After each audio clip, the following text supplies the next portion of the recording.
எல்லோருக்கும் வணக்கம் நண்பர்களே. படித்தவுடன் கிழித்து விடவும் அப்படின்ற மாதிரி இல்லாம ஏறிக்கொண்டிருக்கக்கூடிய நிப்டி தொடர்ந்து மேல ஏறி ஒரு 25,000 26,000 அப்படின்ற மாதிரி பாயிண்ட் வந்துருச்சுன்னு வச்சுங்களேன், ரொம்ப சூப்பரா இருக்கும்.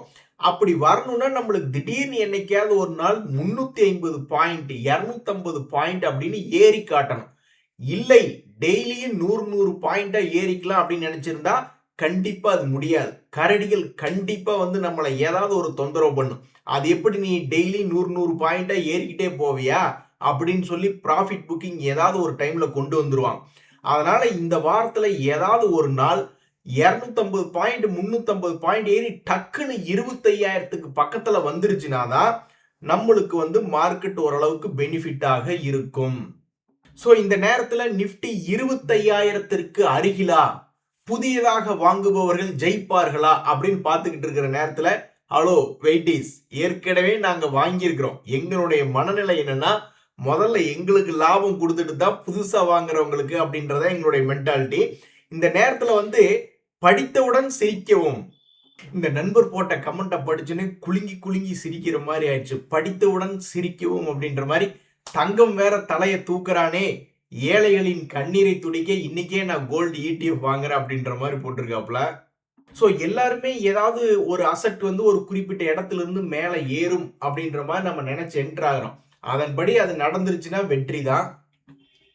ஸோ இப்ப நிப்டி புதிதாக வாங்குபவர்கள் ஜெயிப்பார்களா அப்படின்ற மாதிரி பார்த்து கொண்டிருக்கக்கூடிய நேரத்துல பழைய அளவுலையும் சேர்த்தி காப்பாத்தி நிப்டி ஒரு 25,000 வரைக்கும் போயிடுச்சுன்னா உண்மையிலேயே நம்ம எல்லாருமே கிங்கு தான்.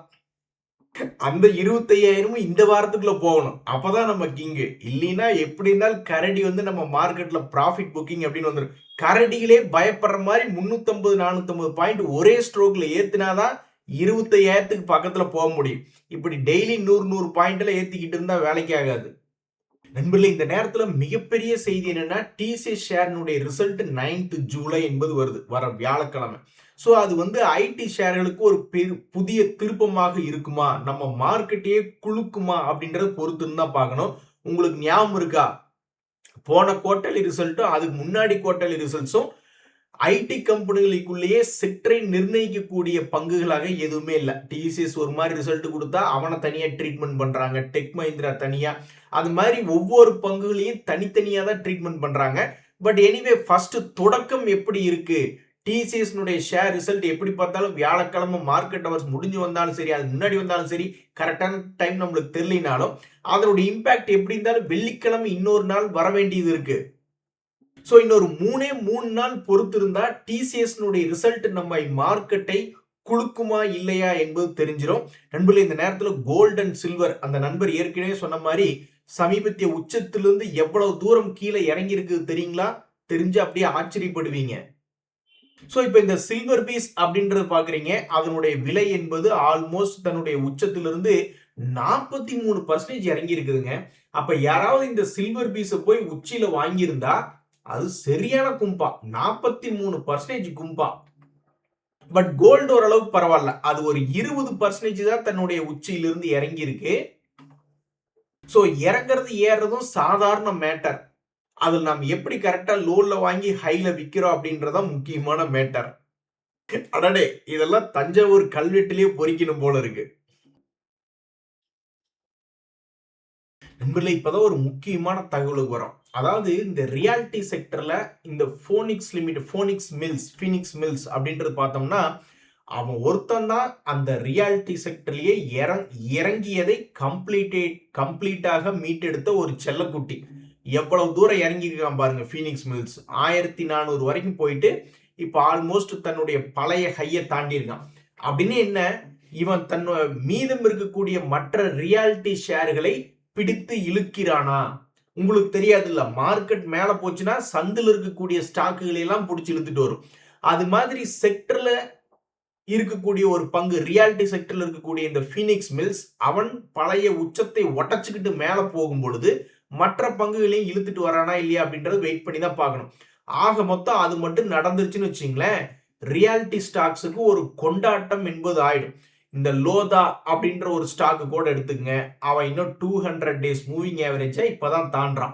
அவனும் இந்த ஃபீனிக்ஸ் மில் மாதிரியே தன்னுடைய பழைய ஹையை தாண்டணும்னா 60% என்பது இந்த லோதா என்பது ஏற வேண்டியதா இருக்கு. அதே மாதிரி இந்த கோத்ரேஜ் ப்ராப்பர்ட்டிஸ் அப்படின்ற ஒரு ஷேர் பார்த்தோம்னு வச்சுங்களேன், இவனுடைய பழையகை வந்து பிடிக்கிற மாதிரி இருந்தாலும் கிட்டத்தட்ட 3400 வரைக்கும் இருக்கு. ஸோ அந்த ரியாலிட்டி செக்டர்ல ஏன் ஃபீனிக்ஸ் மில்ஸ் மட்டும் தன்னுடைய பழையகையை தாண்டி போனான்னு தெரியல. நீங்க டிஎல்எஃப் எடுத்து பார்த்தாலும் சரி, கோத்ரேஜ் ப்ராப்பர்ட்டிஸ், லோதான்னு மிக முக்கிய நம்மளோட இன்னொரு பங்கு சோபா ஷேரில் திடீரென்று வேகம் வருமா, சோபா ஷேர் வச்சிருக்கிறவங்களுக்கு கொண்டாட்டம் வருமா அப்படின்ற மாதிரி இந்த சோபா ஷேரினுடைய பழையகையுமே ஆல்மோஸ்ட் ஒரு 2000 பக்கத்தில் இருக்கு. இவங்கெல்லாம் வந்து யூஏஇல அதிகமான எக்ஸ்போஷர் இருக்கக்கூடியவங்க. ஸோ அப்ப இதுவும் 200 டேஸ் மூவிங் ஆவரேஜை தற்போது தாண்டி இருக்கும் பொழுது மொத்தமாக ரியாலிட்டி செக்டரை இந்த ஃபீனிக்ஸ் மில்ஸ் மேல இழுத்துட்டு வருமா? எம்என்டம் தான் ஆட்டோ செக்டர்ல பல்வேறு பங்குகளை மேல இழுத்துட்டு வந்தது. அது மாதிரி இந்த ஃபீனிக்ஸ் மில்ஸ் பேரே சூப்பரா இருக்கு. அவங்க மற்ற ரியாலிட்டி பங்குகளையும் 200 டேஸ் மூவிங் ஆவரேஜ் கிட்ட கொண்டு வருவாங்களா அப்படின்றது ஒரு முக்கிய கேள்வியா இருக்கு. நண்பர்களே, இது போக வந்து டிஃபென்ஸ் செக்டர்னுடைய கிங்காக இருக்கக்கூடிய பிஎல் ஷேர், அவனுடைய வாழ்க்கை வரலாறு தற்போதைக்கு எப்படி இருக்குன்னா ஒரு குறிப்பிட்ட மீன்மண்டை பேட்டர்னுக்குள்ள சுத்திக்கிட்டு இருக்கான். இப்படி இந்த மீன்மண்டை பேட்டர்ன் விட்டு எப்ப மேல வர போறான் அப்படின்றது இப்போதைக்கு தெரியவில்லை. அப்படி அந்த மீன்மண்டை பேட்டர்ன் விட்டுட்டு அவன் கீழே போகாம அப்படியே பிரேக் அவுட் ஆகி மேல் நோக்கி வந்துட்டான்னு வச்சுங்களேன், தன்னுடைய பழைய கையை போய் டச் பண்ணுனா கூட அது கிட்டத்தட்ட ஆல்மோஸ்ட் ஒரு 10% மேல் நோக்கி ஏற வேண்டியதா இருக்கு. மற்ற டிஃபென்ஸ் கம்பெனிகளுக்கும் இந்த பிஎலுக்கு என்ன பெரிய டிஃபரன்ஸ் அப்படின்னு பாத்தீங்கன்னா, இது பெருசா இறங்கவே இல்லை. நிறைய பங்குகள் கீழே இறங்கி மறுபடி பெருசா ஏறி பெருசா சம்பாதிச்சிருக்கு. ஆனா இந்த பிஎல் ஷேர் பெருசா இறங்கவே இல்லை. அப்ப இது ஏதாவது ஒரு புதிய உச்சத்திற்கு வருமா இல்லையா அப்படின்றத இப்ப ஒரு மிக முக்கியமான கேள்வியா இருக்கு. சோ பிஎல் ஷேருமே இந்த குவார்டர்லி ரிசல்ட் சீசன்ல எப்படி இருக்கும் மூவ்மெண்ட் அப்படின்னு பாக்குறதுக்கு ரொம்ப ஆர்வமா இருக்கு. பூங்காத்து திரும்புமா, இந்த ஓஎன்ஜிசி ஷேர் 1000 ரூபாய் வருமா, 1000 ரூபாய் வந்தா ஸ்வீட் பாக்ஸ் வாங்கிட்டு எங்க மாமாவை போய் பார்க்கலான் இருந்தேன்.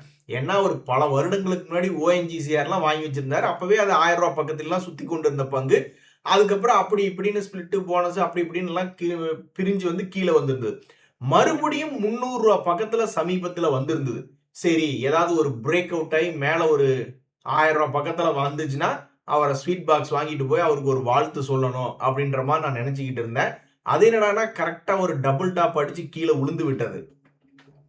சோ தற்போதைக்கு மறுபடியும் ஓஎன்ஜி ஷேர்ல எப்போது இன்னொரு ரேலி வரும், தன்னுடைய பழைய ஹையை போய் அது திரும்பி பிடிக்கணும் அப்படின்னா ஏற்கனவே ஒரு வருஷம் கழிச்சு டைம் எடுத்து தான் போய் பிடிச்சான். இப்ப மறுபடியும் கீழே விழுந்துட்டான். சோ மறுபடியும் ஒரு வருஷம் 2 வருஷம் டைம் எடுத்து போய் பிடிக்கிறானா அல்லது வேகமாக ஓடி பிடிக்கிறானா அப்படின்ட்டு பொறுத்து இருந்தா பார்க்கணும். ஏது மெதுவா போய் பிடிச்சாலும் வேகமா போய் பிடிச்சாலும் மொத்தமா 25% ஏறிச்சுனாதான் பழைய ஹைய போய் பிடிக்க முடியும். நண்பர்களே, இந்த கோத்ரேஜ் கன்சியூமர் அப்படின்ற ஷேர் வச்சிருக்கிறவங்களுக்கு மறுபடியும் அந்த 200 டேஸ் மூவிங் ஆவரேஜ் என்பது கவனத்திற்கு வந்திருக்கு. ஏற்கனவே அந்த இடத்துக்கு வரும்பொழுதெல்லாம் கரடிகள் வந்து சும்மா இல்ல வேட்டை ஆடி இருக்காங்க இந்த கோத்ரேஜ் கன்சியூமர் ஷேரை. அது ஏன்டா என்னைய குறி வச்சு அடிக்கிறீங்க அப்படின்ற மாதிரி பாவம் இந்த கோத்ரேஜ் கன்சியூமர் ஏப்ரல் மாச சமயத்துல அந்த குவார்டர்லி ரிசல்ட் சீசன் சமயத்துல 200 டேஸ் மூவிங் ஆவரேஜை போய் தொட்டதுதான் தாமதம். 1000 ரூபாய் ரேஞ்சில இருந்து 900 ரூபாயாக அதை இறக்கி விட்டுட்டாங்க. மறுபடியும் இந்த ரிசல்ட் சீசன் டைம்ல 200 டேஸ் மூவிங் ஆவரேஜை வந்து தொட்டிருக்கு. இதனால வந்து இந்த ஷேரை வச்சிருக்கிறவங்களுக்கு இந்த 200 டேஸ் மூவிங் ஆவரேஜ் என்பது கவனத்துல வந்திருக்கு. ஸோ இந்த டெப்த் அப்படியே உடைச்சு ஒரு 10-20% ஏறுமா இல்லையா அப்படின்னு அவங்க எதிர்பார்த்துக்கிட்டு இருக்காங்க. இப்போது ஒரு 10%க்கு மேல மேல் நோக்கி ஏறி வந்திருக்கிறதையும் கரடிகள் வேட்டையாடாம இருந்தா ரொம்ப மகிழ்ச்சியா இருக்கும்.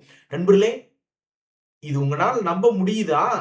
ஸ்மால் கேப் ஃபண்ட்ஸ் சமீபத்துல இந்த வருஷத்துல எத்தனை பர்சன்டேஜ் தன்னுடைய லோன்ல இருந்து ஏறி இருக்கும்னு நீங்க நினைக்கிறீங்க? 30% என்பது ஏறி இருக்கு. சோ நீங்க பாக்குறது வந்து Nifty small cap mutual fund. இது வந்து தன்னுடைய லோவிலிருந்து ஆல்மோஸ்ட் 30% ஏறி இருக்கு. உடனே நீங்க என்ன நினைப்பீங்க, மற்ற மியூச்சுவல் ஃபண்டுகளும் 30% பக்கம் ஏறி இருப்பான்ல அப்படின்ற மாதிரி நீங்க நினைப்பீங்க. கரெக்ட் தான். இந்த JM small cap mutual fund அப்படின்றத எடுத்து பாத்தீங்கன்னா கடந்த 6 மாதத்துல 18% என்பது ஏறி இருக்கு. நம்பவே முடியல நம்மளால. 6 மாசத்துக்கு முன்னாடி பணத்தை போட்டிருந்தா பணம் 18%. இதுவே இந்த 6 மாசத்துல இடையில திடீர்னு ஏப்ரல் மாசத்துல இறங்க ஆரம்பிச்சிருச்சு இந்த ஜேஎம் ஸ்மால் கேப் ஃபண்ட். அப்ப வந்து அது வெறும் ரூ. 8.50 போயிடுச்சு. அப்ப 8.50 டு 11.70னா ஆல்மோஸ்ட் இது 20-30% பக்கம் லாபம் என்பது இந்த ஸ்மால் கேப் ஃபண்ட்ஸ் எல்லாம் கொடுத்திருக்கானுங்க. உடனே பல ட்ரேடர்களுக்கு மைண்ட்ல என்ன ஓடுதுன்னா, இருடி எப்படி நீ கும்பா பாடுவ, உன்னை இந்த தடவை புடிச்சு லாபத்துக்கு விக்கணும் அப்படின்னு சில ட்ரேடர்கள் நினைப்பாங்க. எப்படி நினைப்பாங்கன்னா, ஏற்கனவே 2024 டு 25 ஒரு முறை இறக்கம், இதே 30% ஏற்றம். அப்புறம் மறுபடியும் கீழே விழுந்துட்டானுங்க. இப்ப மறுபடியும் அதே 30% ஏற்றம். இருடி இன்னொரு ஒரு சான்ஸ் நீ குடுத்து பாரு, எப்படி உன்னை நான் பிடிக்கிறேன் பாரு அப்படின்ற மாதிரி பல ட்ரேடர்கள் உட்கார்ந்து பார்த்துக்கிட்டு இருப்பாங்க. ஆனா அவங்களுக்கு லாபம் வரணும் அப்படின்னா இந்த ஸ்மால் கேப் இண்டெக்ஸ் ஃபண்ட் மறுபடியும் பழையபடி பல ஸ்மால் கேப் கம்பெனிகள்லாம் கதற மாதிரி 30-40% இறங்கினா தான் மறுபடியும் அந்த ஸ்மால் கேப் ஃபண்ட் கீழே போய் விழுகும். அது தாங்க முடியுமா அப்படின்றது தெரியல.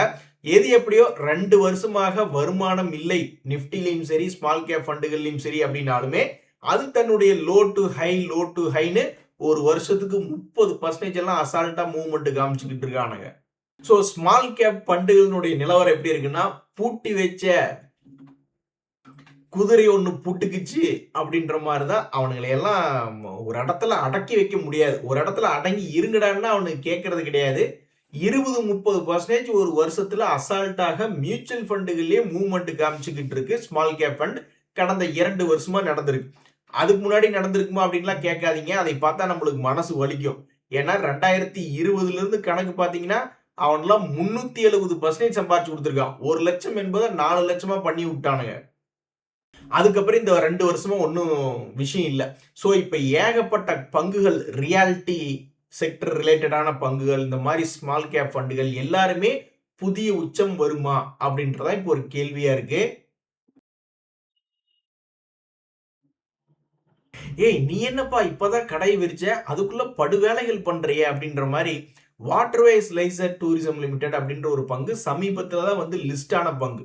உடனே ஒரு அனௌன்ஸ்மெண்ட் என்ன கொடுக்குறாங்கன்னா 10 ஜூலைல எங்க ஸ்டாக்கை நாங்க ஸ்பிளிட் பண்றதை பத்தி கன்சிடர் பண்ண போறோம் எங்க போர்ட் மீட்டிங்ல அப்படின்றாங்க.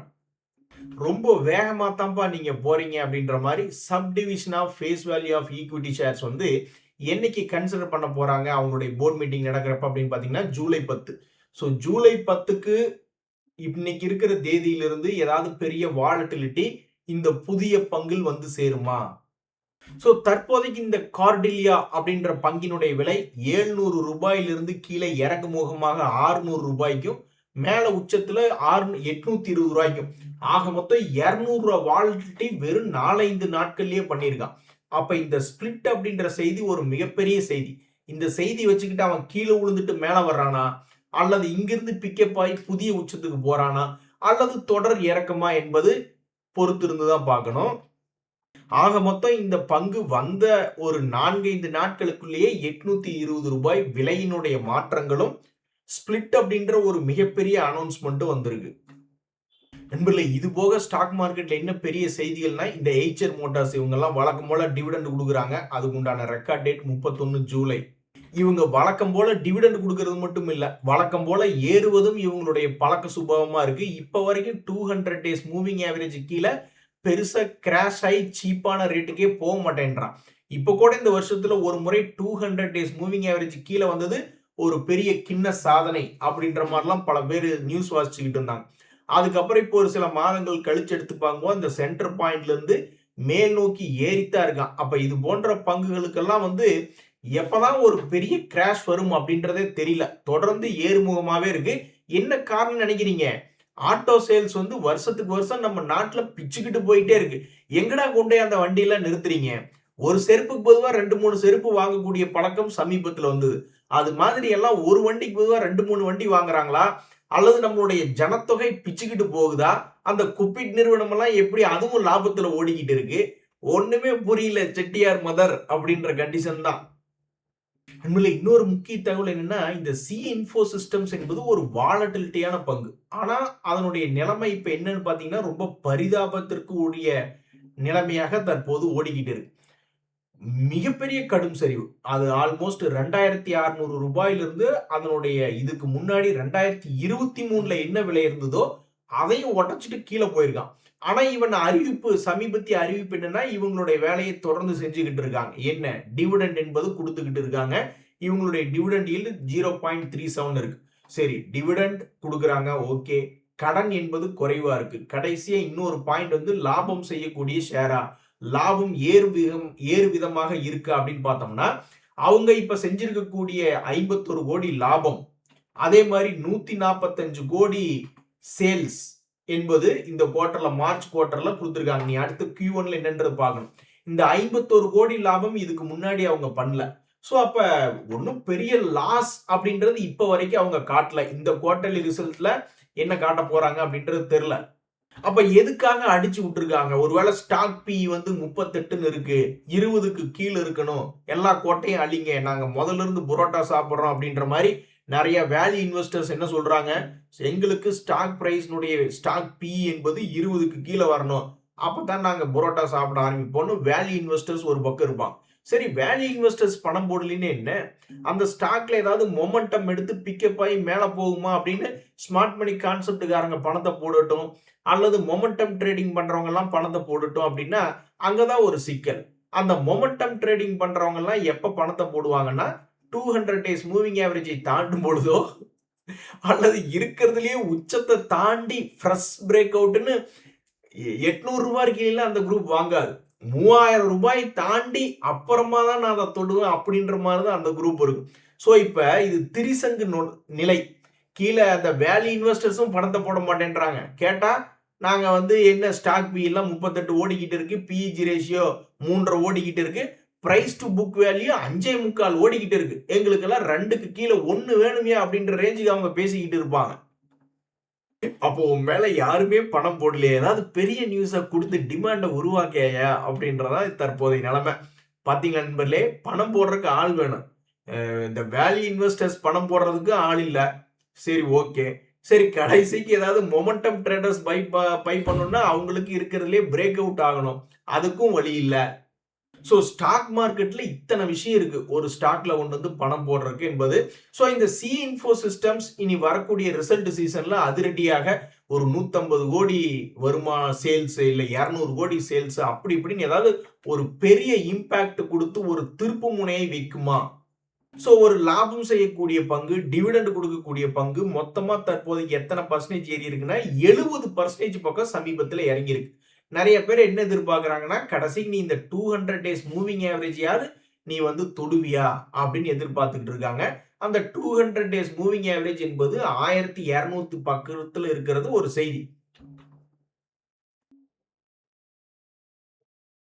அதே மாதிரி நண்பர்களே, சில பேர் நினைச்சிட்டு இருப்பாங்க டிவிடெண்ட் கொடுக்கக்கூடிய ஸ்டாக்ஸ் கீழே தான் இருக்கும், மேல ஹை பிரேக் அவுட் எல்லாம் பண்ணி போகாது.